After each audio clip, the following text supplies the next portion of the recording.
economic situation of the country was bad as it is before the revolution. It was heading towards a disaster even before the revolution. It was suffering from a lot of mismanagement, and our fundamentals, economic fundamentals, were in very bad shape as well. And the Yemeni riyal has depreciated significantly from January 2011 until now. The exchange rate was about 214 in January. Now it's about 241. Significant depreciation, and we expect the trend down to continue.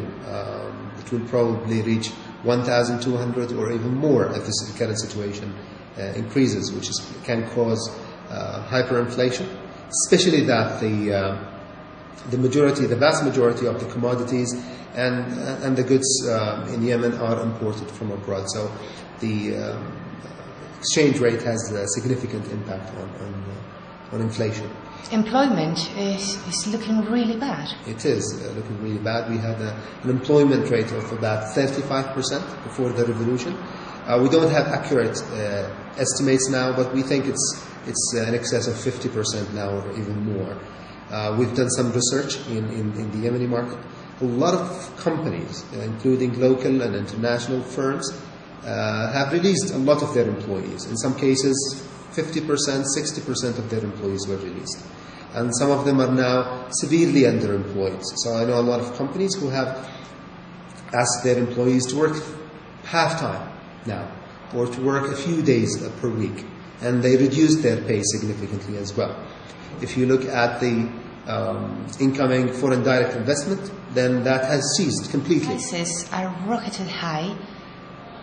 Already before January, we knew that over 40% of people live with under $2 a day.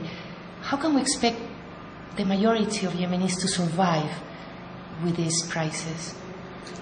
Well, it's a very tough question. I think the majority of the Yemenis will be in a tough situation if the political dilemma or crisis is not solved quickly, and if we don't move quickly to stabilizing the economy. As we can see so far, even in the main cities, a lot of people who were not under the poverty level are suffering significantly. I mean, water has the price of water, for example, drinking water and water in general, has increased 7-fold, 8-fold in some areas. So what you used to buy for $1 costs you $7 or $8 now. Cooking gas is in a very short supply, and the price has increased 3 or 4-fold. If you look at, for example, petrol, for example, exactly, petrol and diesel is in very short supply. You see very long lines in front of petrol stations, and the price has increased 3 or 4-fold as well. And you can actually expect that the trend will continue in the same direction if the political crisis is not resolved very quickly. If you look as well at the buying power of the Yemeni riyal, it has depreciated a lot. Can a government rule with such numbers?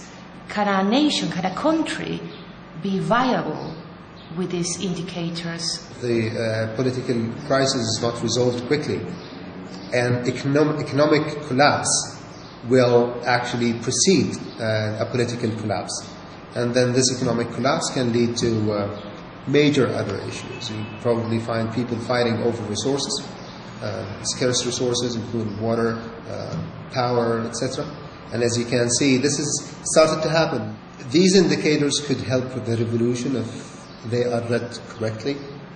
If the revolution is blamed for all of these problems, then probably not. But people need to understand that our economic fundamentals were pretty bad even before the revolution. And one of the objectives of the revolution is to see a prosperous Yemen, to address corruption, systemic corruption, to address systemic macroeconomic mismanagement. So I think things have to be put in perspective. This is one thing. The second thing I would suggest to keep in mind is that the macroeconomy can take it as a package. So it will not affect the supporters of the president, for example, of Ali Saleh, and leave the rest of the people. If the economy collapse, everybody will suffer, not only the regime.